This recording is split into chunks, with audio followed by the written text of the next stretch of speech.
Picture this. You're hiking through the forest without a care in the world, taking in the beautiful scenery. Then all of a sudden your foot drops into a deep, mucky puddle. You struggle to pull yourself out, but you just won't budge. Before you know it, you're sinking deeper, and half of your body is submerged into a cold, wet quicksand. The more you struggle to come out, the more you sink. And to be honest, that is a sad way to end your hiking, and we can't have that. So here's how to survive falling into a quicksand. Number 1. Eliminate excessive weight.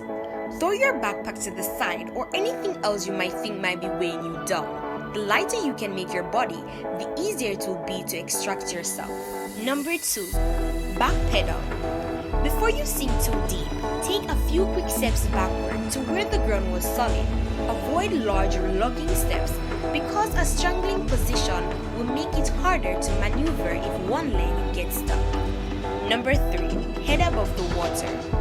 Keep your arms and head above the surface at all times, because if your head goes under, the quicksand will suffocate you, and that will cause you to panic. You struggling to get to the surface will result in you sinking deeper. Number 4. Float your way out. If you sink and find yourself waist deep, lean back into a back float position, much like sitting. This eventually distributes your weight and allows your feet to float up to the surface. After your feet break through the surface, slowly eat your way to the shore. Number 5. Use your resources. Assess your surroundings and utilize any tree with reachable branches.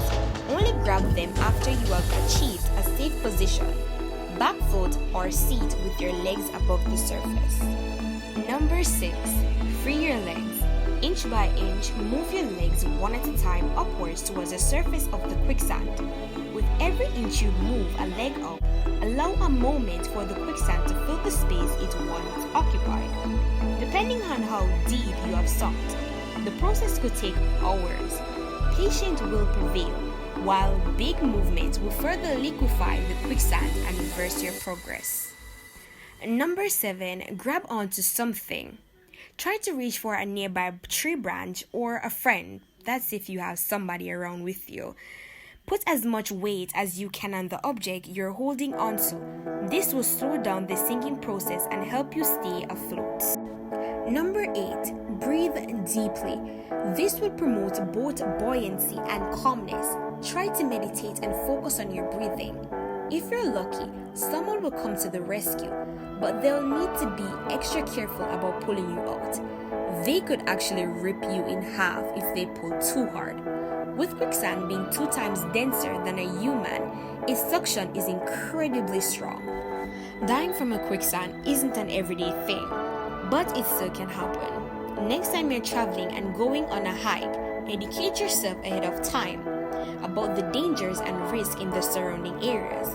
Quicksand can be least of your problems, especially if you're lost in the forest. Remember to subscribe and turn on post notifications so you'll be notified every time we post a new video. Thanks for watching. See you soon.